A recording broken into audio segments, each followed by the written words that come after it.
आज मैं रिव्यू करने वाला हूं ग्रीन लाइन के एसी पार्लर का। ये सफ़र था मेरा लाहौर से कराची तक का। ग्रीन लाइन की टिकट, सर्विसेज और फैसिलिटीज़ के बारे में बात करूंगा। मैं आपको सारा दिखाऊंगा भी क्या कुछ मुझे मिला था, कितने का टिकट था और कैसा मेरा रहा सफ़र इसमें और मेरा एक्सपीरियंस कैसा रहा, सारा मैं आपके साथ शेयर करूँगा। इसलिए कि जब आप सफ़र करें तो आपको पहले से सारा कुछ पता हो और इसके मुताबिक आप सफ़र करें ना। आपसे चूज़ करना चाहते हैं या नहीं चूज़ करना चाहते, दूसरी ट्रेन वगैरह भी काफ़ी हैं। खैर, इसके चर्चे ज़्यादा थे कि कम टाइम लेती है, स्टॉप कम है और सर्विसेज ज़्यादा हैं, काफ़ी अच्छी है, तो इसलिए मैंने इसकी टिकट बुक कर ली थी।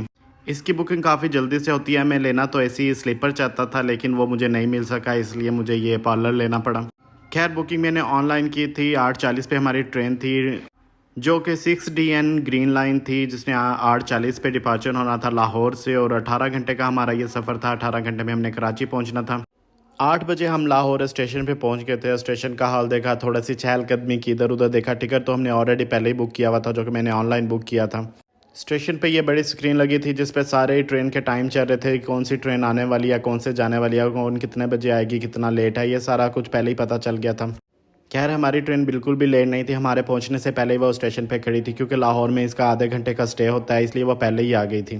हमारा प्लेटफॉर्म नंबर 2 था। एंटर होते ही सबसे पहले 2 ही है प्लेटफॉर्म नंबर, इसलिए हम एंटर हुए और ट्रेन ऑलरेडी पहले ही खड़ी थी। हमारी कोच नंबर 14 थी और एंटर होते ही सबसे पहले ये गेट है जो ऑटोमेटिक है। यहाँ पे ये फिंगर प्रेस करनी होती है जिससे ये ऑटोमेटिक गेट ओपन हो जाता है। ये जी था हमारा एसी पार्लर अंदर से।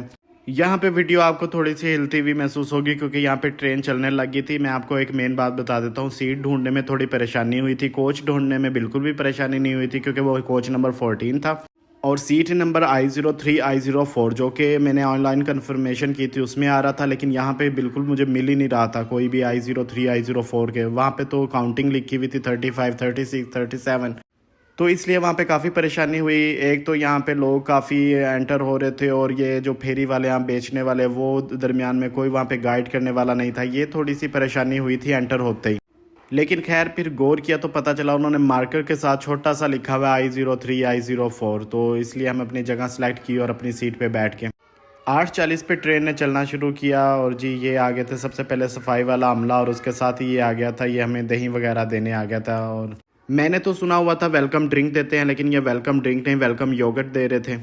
उसके साथ ही उन्होंने हमें डिनर सर्व करना शुरू कर दिया। मैं तो डिनर के आने से पहले ही अपना टेबल तैयार करके बैठ गया था। ये सरफराज साहब का टेबल था, वो भी मैंने तैयार कर लिया था। अगर स्क्रीन की बात करें जो इन्होंने लगाई हुई थी उसमें सिर्फ परीज़ात की सारी एपिसोड थी, उसके अलावा कुछ भी नहीं था। हाँ, 1-2 तलावत थी और उसके साथ ही कुछ नाते वगैरह थी, उसके अलावा कोई नहीं था। ये हमारी साथ वाली सीट वाले कंप्लेन कर रहे थे कि खाना ख़राब है, लेकिन वो बता रहा था कि नहीं मैं अवन करके लाया हूँ, इस वजह से थोड़ी सी डब्बे की स्मेल है लेकिन ख़राब नहीं है। खैर, ये तो हमें मिलना था तो पता चलना था कि इसका टेस्ट वगैरह कैसा है। इस ट्रेन में डाइन इन नहीं है, लेकिन मैं आपको यहाँ पे बता दूँ आप कुछ भी ऑर्डर कर सकते हैं किसी टाइम भी। ये जो सर्व कर रहे थे ये तो कम्प्लीमेंट्री था, ये तो टिकट में इंक्लूड था आपके, लेकिन इसके अलावा आप कुछ भी ऑर्डर कर सकते हैं जो कि फ़ास्ट फूड में है। Burger, nuggets, fries, juices, milk shake और कॉफ़ी, चाय वगैरह किसी टाइम भी आप मंगवा सकते हैं, अपनी रेडी करवा सकते हैं। और साथ ही हमारा ये सर्व हो गया था जो कि रॉयल स्विस की तरफ से था ये खाना, और जो पैकिंग वगैरह की गई थी वो थी। सबसे पहले योगर्ट की बात करें तो इसका टेस्ट बिल्कुल भी अच्छा नहीं था, जो कि मैंने वैसे ही रख दी थी, सिर्फ ओपन करके देखी थी। उसके बाद खाने की ये पैकिंग तो काफ़ी अच्छी थी जिसमें पाक रेलवे और रॉयल स्विस वगैरह लिखा हुआ था। और इसके बाद ये मैंने ओपन किया। ब्राउन रैप के नीचे ये एक प्लास्टिक शीट भी लगी हुई थी फूड के ऊपर, और उसने अवन तो किया होगा, ऊपर से ही गर्म किया था। ये जो शीट की वजह से नहीं हुआ होगा क्योंकि शीट काफ़ी गर्म थी, जिससे लग रहा था कि फ़ूड अच्छा खासा गर्म होगा। और खैर मैंने इसे अनबॉक्सिंग करना शुरू की, इसकी शीट वगैरह निकाली। इस बॉक्स में था जी सबसे पहले हमारे पास एक अदद गुलाब जामुन, उसके साथ एक टूथपिक, एक टिशू और एक चम्मच। ये पहले वाले बॉक्स में रखा हुआ था सबसे। उसके बाद रखा हुआ था नान बेचारा बहुत छोटा था, मैं आपको जोड़ के दिखाता हूँ ये कितना सा नान बन रहा था। कोई आधा नान भी नहीं बन रहा था, जो कि एक पूरा नान था, उसका काफ़ी कम था और काफ़ी हार्ड भी था ये नान। तो इसको काटने के लिए आपको आरी अपने साथ रखना ज़रूरी है क्योंकि ये वैसे दांतों से तो नहीं कटने वाला। उसके साथ था ये कौरमा, हलीम और बिरयानी। सबसे पहले बिरयानी से शुरू करते हैं। बिरयानी का टेस्ट कुछ खास अच्छा नहीं था, लेकिन इतना खास बुरा भी नहीं था, दरमियाना सा टेस्ट कह सकते हैं, लेकिन बहुत ज़्यादा ठंडी थी जिसकी वजह से बिल्कुल भी अच्छी नहीं लग रही थी।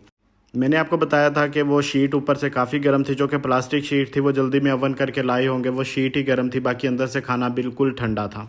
इसके बाद बारी थी चेक करने की मेरी ये कौरमा, जो कि नान काफ़ी ठंडा था। मैं आपको पहले ही बता चुका था वो काफ़ी हार्ड था, लेकिन कौरमे का टेस्ट थोड़ा ठीक था, वो ठंडा होने के बावजूद भी अच्छा लग रहा था। और उसके साथ बारी थी हमारी चेक करने की ये गुलाब जामुन, जिसकी पैकिंग भी काफ़ी अच्छी थी और ये थोड़ा गर्म भी लग रहा था और टेस्ट में भी ये नो डाउट काफ़ी अच्छा था। सारे खाने में सिर्फ ये गुलाब जामुन ही मुझे तो पसंद आया।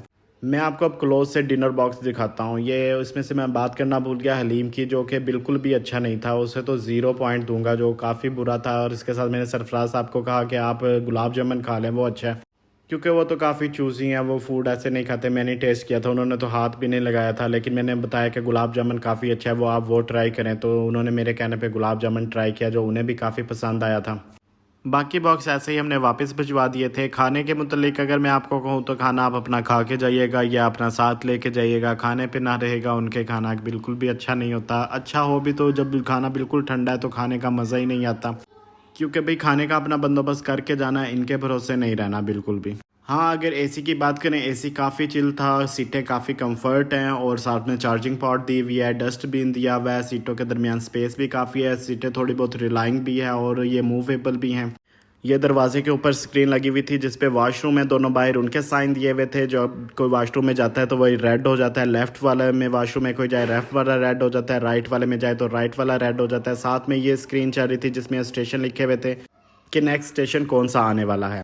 अगले दिन सुबह 6 बजे वो हमें ये पैक दे गए थे, जो कि पाक रेलवे, इस पर भी साइन वगैरह बना हुआ था। ये बॉक्स था जिसमें से सबको ये देता फिर रहा था। मैं आपको ये भी ओपन करके दिखाता हूँ इसमें क्या कुछ था और इतनी सुबह इन्होंने हमें क्या दिया था। इस पैक के अंदर थे जी छोटे छोटे 3 बॉक्सेस, जो कि एक छोटा, एक लंबा, एक उससे बड़ा था। आप सबसे पहले ये छोटे वाला ओपन करते हैं। इसके अंदर था शेविंग रेज़र, उसके साथ थी शेविंग क्रीम थोड़ी सी। और मैं सोच रहा था ये यूज़ कहाँ पे करना है, मतलब ये कि चलती ट्रेन में खड़े होना भी मुश्किल हो रहा था। वॉशरूम जिस जगह पे है वहाँ पे तो 2 कोच के आपस में जॉइंट है, वहाँ पे तो ट्रेन इतना हिलती है, इतना कि खड़े होना मुश्किल हो जाता है। उसके साथ था ये कंघा और ये टूथ ब्रश और छोटी सी टूथपेस्ट। चलो ये तो काम आई, काम की चीज़ें थी। और ये पैकिंग थी इसकी जी, ये भी रॉयल स्विस की तरफ से थी और फ्रंट में इस पर पाक रेलवे लिखा हुआ था और बना हुआ था इंजन। ब्रश व्रश करके मैं फ़्रेश होके जब आया तब तक आ गया था ये नाश्ता। नाश्ते की बात करें तो उसमें घी में नुचड़ा हुआ ये पराठा और उसके साथ ये आमलेट, जो कि ये भी बिल्कुल भी अच्छा नहीं था। ये मैं आपको ओपन करके दिखाता हूँ पराठे का हाल।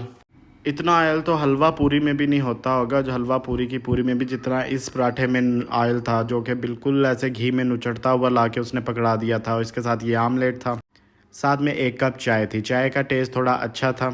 टिकट की बात करें तो 10,000 में मैं 1 सीट पड़ी थी, 20,000 हमने पे किया था 2 सीटों का। आपको ग्रीन लाइन कैसी लगी कमेंट में ज़रूर बताइएगा।